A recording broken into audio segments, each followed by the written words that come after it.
પ્રિય મિત્રો, આપણે બધા આપણા પોતાના પરિવારમાં માતા અને પિતાની ભૂમિકા ભજવીએ છીએ. તમારા પરિવારના સભ્યો જીવનમાં પ્રગતિ કરી શકે તે માટે શું તમે આ ભૂમિકા ખૂબ જ પ્રામાણિકતાથી અને સારી રીતે ભજવો છો?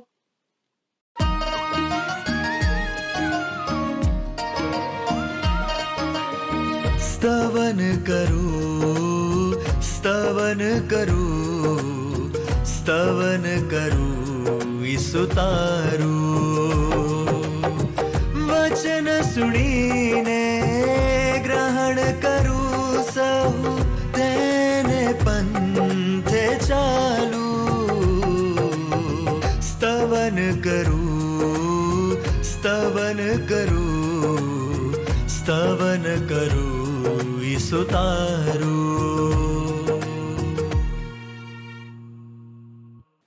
નમસ્કાર દર્શક મિત્રો, સ્તવન બાઇબલ અભ્યાસ કાર્યક્રમમાં હું આપ સર્વનું હાર્દિક સ્વાગત કરું છું.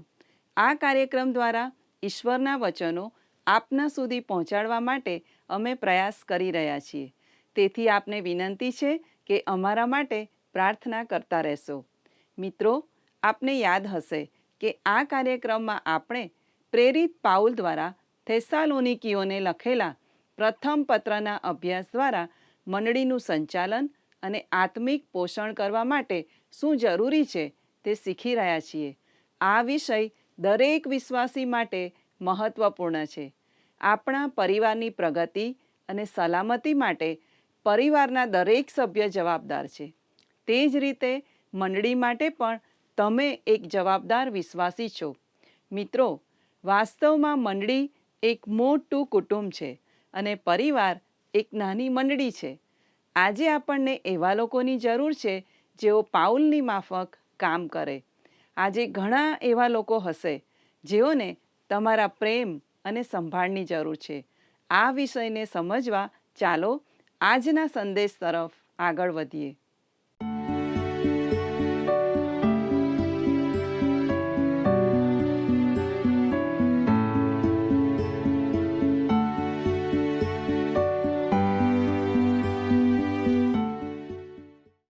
નમસ્કાર મિત્રો, આજના આપણા આ કાર્યક્રમમાં આપ સૌને મળતા મને ખૂબ આનંદ થાય છે. આજે આપણે પહેલા થેસ્સલોનિકા 2 અધ્યાય તેની 8 થી 13 કલમોનો અભ્યાસ કરીશું. બાઇબલનો આ વિભાગ સંત પાઉલ દ્વારા જેઓને પ્રભુ ઈસુ ખ્રિસ્તની સુવાર્તા આપવામાં આવી તેઓ પ્રત્યેના ઊંડા પ્રેમ અને પ્રતિબદ્ધતાની જીવંત ઝલક પ્રદાન કરે છે. ભલાઓ, પહેલા થેસ્સલોનિકી 2 અને 8 આ પ્રમાણે જણાવે છે, વળી અમે તમારા પર બહુ મમતા રાખીને તમને કેવળ દેવની સુવાર્તા પ્રગટ કરવાને જ નહીં પણ અમારા જીવો પણ આપવાને રાજી હતા, કારણ કે તમે અમને બહુ પ્રિય થઈ પડ્યા હતા. વહાલા મિત્રો, આ કલમ દર્શાવે છે કે સંત પાઉલને થેસ્સાલોનિકાના વિશ્વાસીઓ પર ખૂબ જ પ્રેમ હતો. તેથી તેણે તેમને ઈશ્વરનો શુભ સંદેશ પ્રગટ કર્યો હતો. ફક્ત શુભ સંદેશ જ નહીં પણ આ વિશ્વાસીઓ માટે સંત પાઉલ પોતાનું જીવન અર્પી દેવા માટે પણ તૈયાર હતા.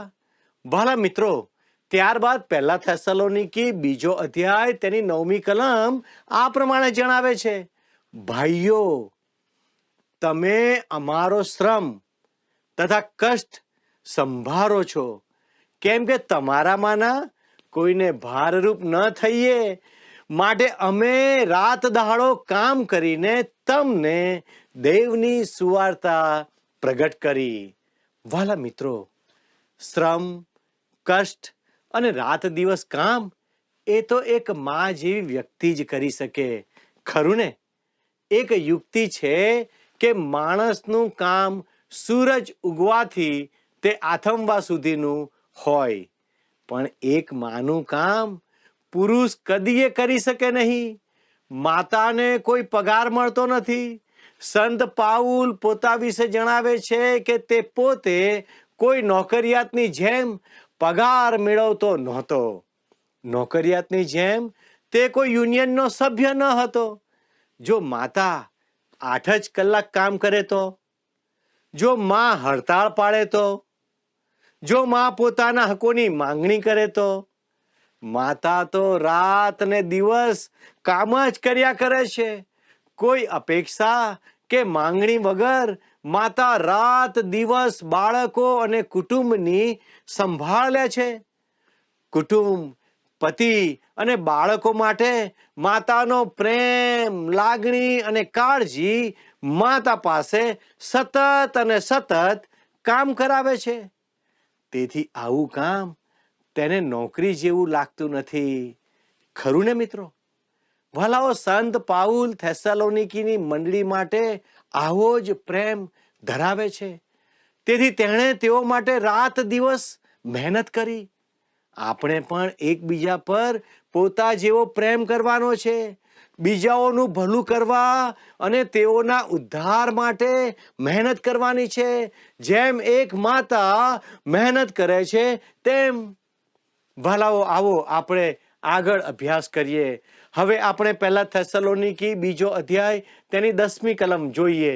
ત્યાં આ પ્રમાણે નોંધવામાં આવ્યું છે, તમો વિશ્વાસીઓની સાથે અમે કેવી રીતે પવિત્રતાથી, નીતિથી તથા નિર્દોષપણાથી વર્તતા હતા તે વિશે તમે સાક્ષી છો અને દેવ પણ સાક્ષી છે. વાલા દર્શક મિત્રો, સંત પાઉલના જીવન અને વર્તન વિશે થેસલોનિકાના વિશ્વાસીઓ સાક્ષી બન્યા હતા. સંત પાઉલનું તેઓ પ્રત્યેનું વર્તન કેવું નમૂનારૂપ હતું.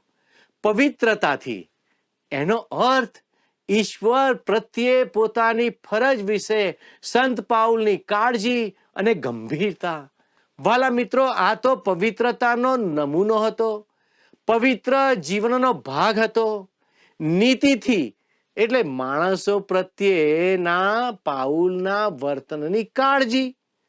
ભલા દર્શક મિત્રો, ઈશ્વર પ્રત્યેની ફરજમાં નૈતિકતા અને ન્યાય, તે બંનેની તે સેવા કરી રહ્યો હતો. વાલા મિત્રો, સમર્પિત ખ્રિસ્તી અથવા વિશ્વાસી એને જ કહેવાય જે ઈશ્વર આગળ પવિત્ર જીવન જીવતો હોય. તે પોતાનું અંગત જીવન ઈશ્વરની હજુરમાં ગાળતો હોવો જોઈએ. પોતાના કામ ધંધામાં અથવા નોકરીમાં માલિકની હાજરીમાં જ નહીં, પણ માલિકની ગેરહાજરીમાં પણ પ્રમાણિક રહેનાર હોવો જોઈએ. ઈશ્વર સતત હાજર છે અને તેઓ મને નિહાળે છે તે યાદ રાખીને પોતાની નોકરી આપણે સંપૂર્ણ વફાદારીથી કરવી જોઈએ. નિયમિત રીતે પ્રભુ મંદિરમાં જઈ ઈશ્વરનું ભજન કરવાથી, થોડા આંસુ સારવાથી કે કોઈ આપણા માટે પ્રાર્થના કરે તેથી આપણે સમર્પિત ખ્રિસ્તી કે વિશ્વાસી બની જતા નથી.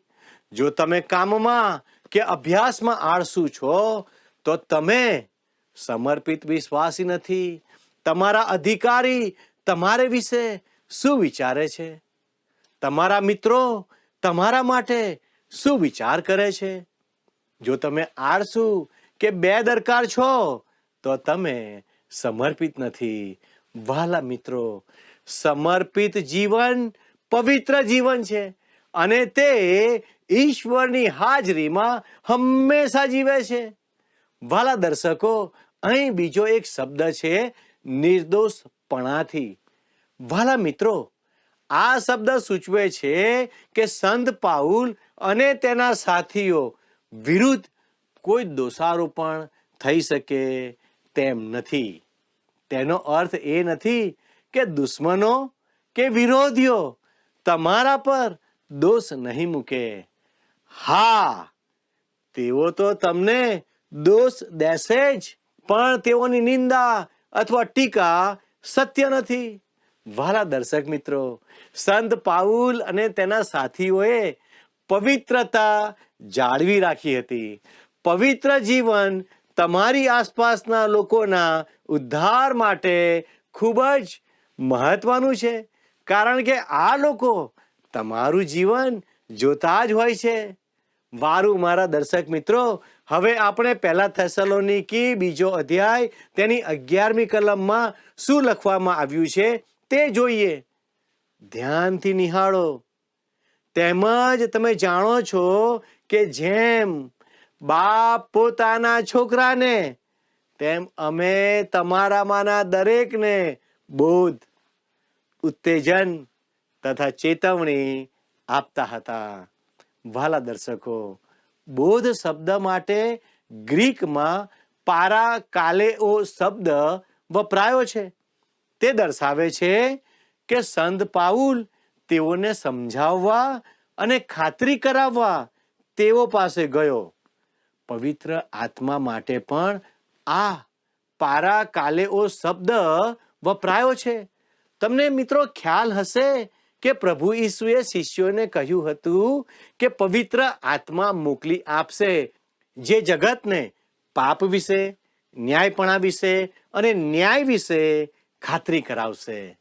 વાલા દર્શકો, શુભ સંદેશના ઉપદેશમાં આ 3 બાબતો હંમેશા હોય છે. ઉત્તેજન શબ્દ આપણે સમજીએ છીએ તે અર્થમાં વપરાયો નથી. અગાઉ આપણે સંત પાઉલની પ્રેરિત તરીકેની ધર્મ સેવામાં માતા તરીકેની સેવા વિશે જોયું હતું, ખરું ને? તે તમને યાદ હશે. અહીં આ શબ્દોનો અર્થ સમજાવવું થાય છે. થેસ્સાલોનિકીઓને સંત પાઉલના સંદેશામાં આવશ્યકતા જણાય છે.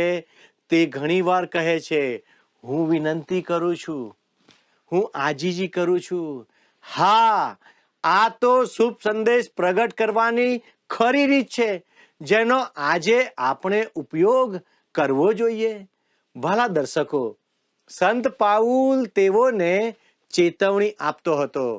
તેમાં સખતાઈ અને શિસ્તની નોંધ છે. ચેતવણી માટે અહીં મજબૂત, દ્રઢ, પુરુષવાચક શબ્દ વપરાયો છે. આજે આટલા કડક શબ્દો વાપરવા સેવકો માટે મુશ્કેલ બન્યું છે, ખરું ને? આ તાકીદનો સંદેશો છે. આજે લોકોને કડક ચેતવણી આપતા કે ઠપકો આપતા શબ્દો સાંભળવા ગમતા નથી. સંત પાઉલના શબ્દો દર્શાવે છે કે સંત પાઉલની ધર્મ સેવા કેવી ગંભીર અને ગૌરવી હતી. શુભ સંદેશનો ઉપદેશ સાંભળનારાઓને ચેતવણી મળવી જ જોઈએ. ભલા દર્શકો, આવો આપણે આપણા અભ્યાસમાં આગળ વધીએ અને પહેલા થેસ્સલોનિકી 2 અને 12માં શું કહેવામાં આવ્યું છે તે જોઈએ. એ માટે કે દેવ જે તમને પોતાના રાજ્ય તથા મહિમામાં તેડે છે, તેને યોગ્ય તમે ચાલો. વાલા દર્શકો, આવા જ શબ્દો સંત પાઉલે એફેસસની મંડળીના લોકોને પણ કહ્યા. એફેસોનો પત્ર તેનો 4થો અધ્યાય તેની 1લી કલમમાં તે નોંધ છે.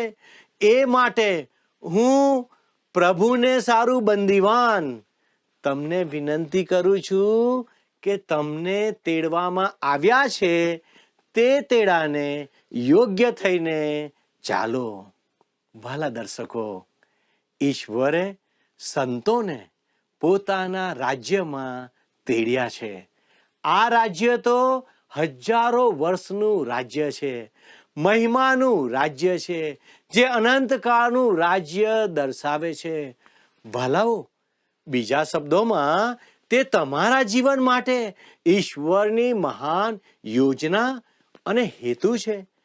તમે સર્વકાળ અનંતકાળના અજવાળામાં જીવો. હવે આપણે પહેલા થેસ્સલોનિકી 2 અધ્યાય તેની 13મી કલમ નિહાળીએ.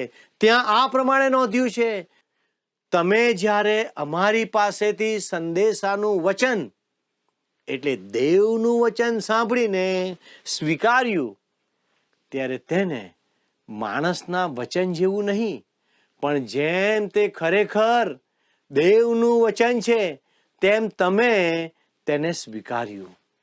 એ કારણ માટે અમે દેવની આભાર સ્તુતિ નિરંતર કરીએ છીએ. તે જ વચન તમે વિશ્વાસીઓમાં પ્રેરણા પણ કરે છે. અહીં શુભ સંદેશની બીજી બાજુ જોવા મળે છે. અગાઉ સંત પાઉલે કહ્યું હતું, કેમ કે અમારી સુવાર્તા માત્ર શબ્દોથી નહીં પણ સામર્થ્યથી, પવિત્ર આત્માથી તથા ઘણી ખાતરીપૂર્વક તમારી પાસે આવી છે. વાલા દર્શકો, આ બાબત પહેલા થેસલોનિકી 1 અધ્યાય 5મી કલમમાં જોવા મળે છે.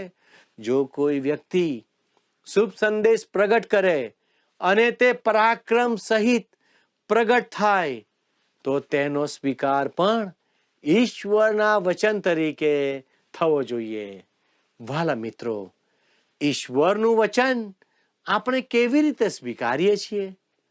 આપણા સંદેશાની અસર એ રીતે થવી જોઈએ કે ઈશ્વરની વાણી તેમને સંભળાય. ઈશ્વરનું વચન ઈશ્વરના વચન તરીકે જ પ્રગટ થવું જોઈએ અને તેનો સ્વીકાર ઈશ્વરના વચન તરીકે જ થવો જોઈએ. તો જ તે વચન તમારામાં કાર્ય કરશે. તે સાંભળનારા અને સ્વીકારનારા બંને માટે આશીર્વાદ લાવશે.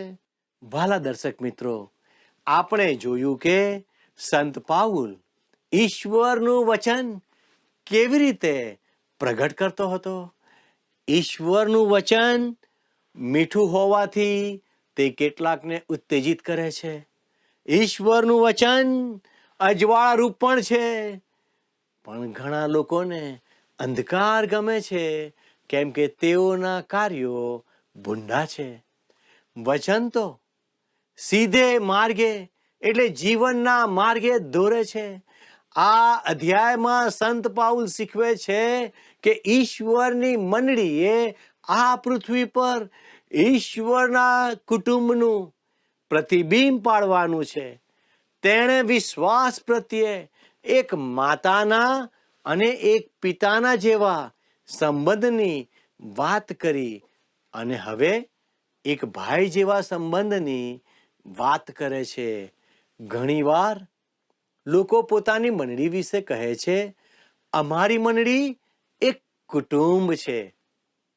પણ સંત પાઉલ જ્યારે મંડળીને કુટુંબ કહે છે ત્યારે તે ઈશ્વરનું કુટુંબ કહે છે, જે આ પૃથ્વી પર ઈશ્વરી કુટુંબની પ્રતિછાયા અથવા પ્રતિબિંબ છે.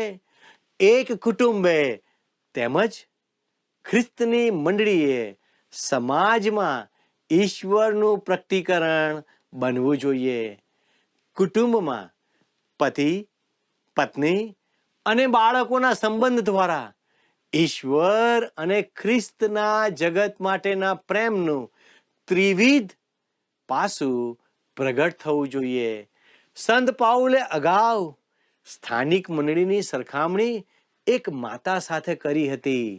જેમ પક્ષીના બચ્ચાને માંદા પક્ષી ઉછેરે છે, તેમ પાઉલ રાત દિવસ મંડળીને નાના બાળકની જેમ ઉછેરે છે. તે ફક્ત 8 જ કલાક કામ કરતો નહોતો, પણ પૂરેપૂરો સમય સતત કામ કરતો હતો. ત્યાર પછી સંત પાઉલ મંડળીને માટે એક પિતા સમાન હતો. તેની વાત કહે છે. કુટુંબમાં બાળકને માતા અને પિતા એમ બંનેના પ્રેમનો અનુભવ થવો જોઈએ. વહાલા મિત્રો, આ દિવસોમાં માતા પિતાના છૂટાછેડા અને અલગતા બાળકો માટે અતિ કરુણ બાબતો છે. ઘણીવાર બાળકને પિતાનો પ્રેમ મળતો હોતો નથી.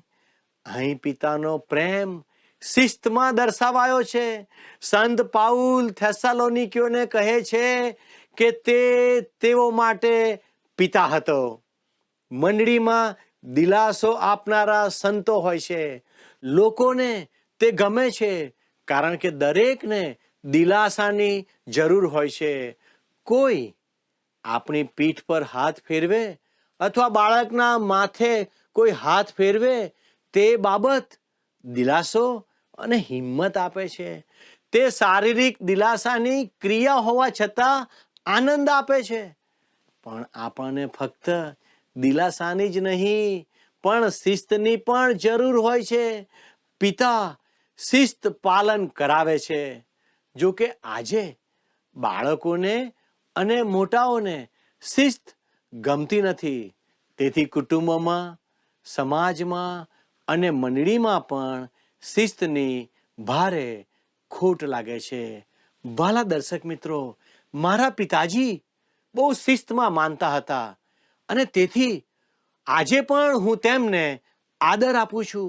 વાલા દર્શક મિત્રો, આપણે મા બાપ તરીકે બાળકોમાં શિસ્ત કેળવીએ અને મંડળીમાં પણ શિસ્તનું પાલન કરીએ. આવો આપણે પ્રાર્થના કરીએ. વાલા પ્રેમાળ ઈશ્વર પિતા, અમે તમારો પુષ્કળ આભાર માનીએ છીએ, કારણ કે તમે અજાયબ જેવા ઈશ્વર છો.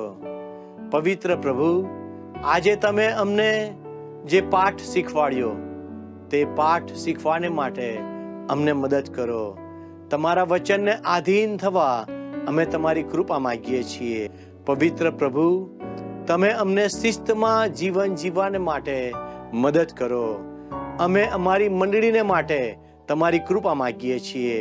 અમારા વિશ્વાસી ભાઈ બહેનોને માટે અમે તમારી દયા ચાહીએ છીએ.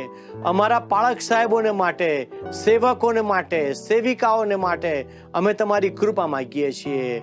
પવિત્ર પ્રભુ, તમે અમને મદદ કરો કે અમે માતા પિતા તરીકેનો ભાગ બહુ ચોક્કસ રીતે ભજવી શકનાર બનીએ, જેથી કરીને અમે હવે પછીની પેઢીમાં એક નવો સમાજ બનાવનારા બની જઈએ. પવિત્ર દેવ, અમારા દરેક દર્શક મિત્રોને તમારી કૃપામાં રાખો. અમારા કોઈ દર્શક મિત્ર બીમાર છે, તકલીફમાં છે, મુશ્કેલીમાં છે, કોઈ આનંદનો પ્રસંગ ઉજવી રહ્યો છે, પવિત્ર પ્રભુ, અમારી પ્રાર્થના છે એમને તમે મદદ કરો, તમે એમને સહાય કરો, એમની સર્વ જરૂરિયાતોને તમે પરિપૂર્ણ કરો. વાલા પ્રભુજી, અમે તમારા હાથોમાં સોંપાઈએ છીએ અને અમારા દરેક દર્શક મિત્રોને માટે અમે તમારી કૃપા માંગી લઈએ છીએ.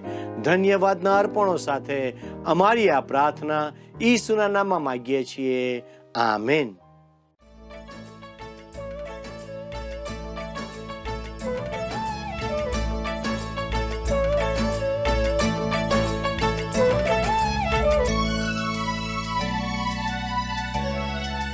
जय जय परम दयामय स्वामी, स्मारक गान करो रे. जय जय परम दयामय स्वामी, स्मारक गान करो रे. जीव जनावर अंडज पक्षी, जीव जनावर अंडज पक्षी, राय प्रजा जन जोता. चेतन जड़ मन बुद्धि विचारो, चेतन जड़ मन बुद्धि विचारो, कारक भासक श्रोता. जय जय परम दयामय स्वामी, स्मारक गान करो रे. जय जय परम दयामय स्वामी.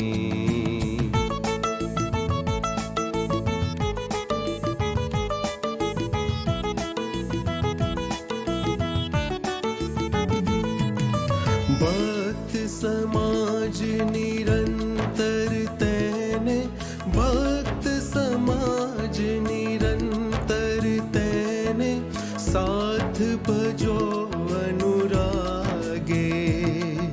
निश दिन ईश्वर ना गुण गाओ, निश दिन ईश्वर ना गुण गाओ, प्रेम सुगायक जागे. जय जय परम दयामय स्वामी, स्मारक गान करो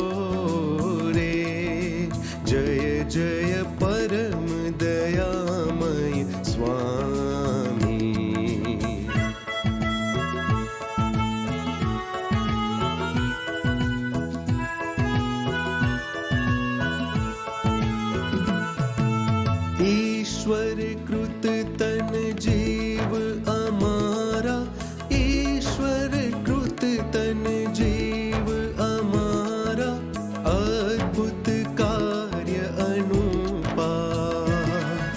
जीवन दाता शुभ प्रतिपाला, जीवन दाता शुभ प्रतिपाला, धन्य दयामय भूपा, जय जय परम दयामय स्वामी। स्मारक गान करो रे, जय जय परम दयामय स्वामी।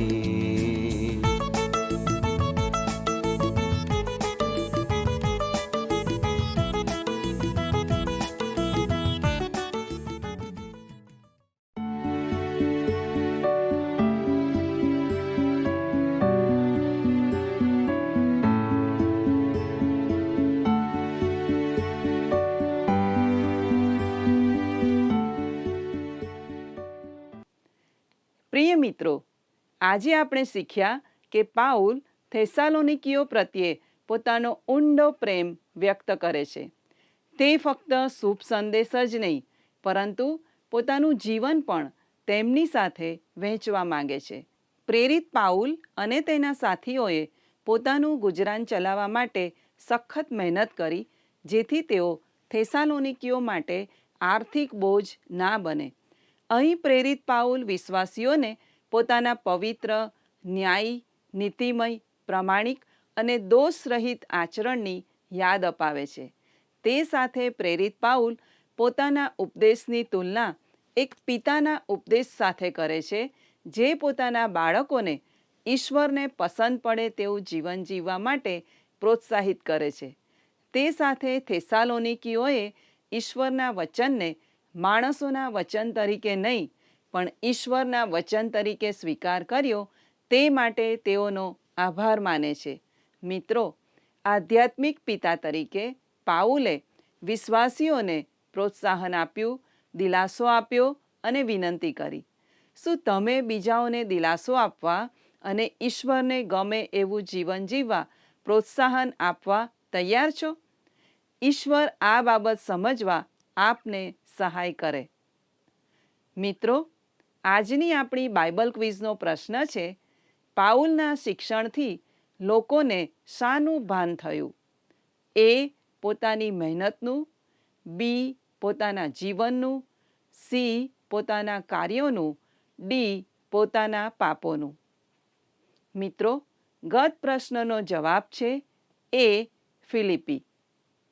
અમારા આજના પ્રશ્નનો જવાબ જલ્દીથી મોકલી આપશો. દરેક પ્રશ્નનો સાચો જવાબ આપનાર વિજેતાઓના નામ દર મહિનાના પ્રથમ સોમવારે જાહેર કરવામાં આવશે. સંપર્ક માટે અમારો ફોન નંબર નોંધી લેશો. ફોન નંબર છે 94 29 37 56 10 9429375610. ઈશ્વર આપને આશીષ આપો. આમેન. શું તમને આ કાર્યક્રમ ગમ્યો? અત્યારે જ અમને મિસ કોલ કરો.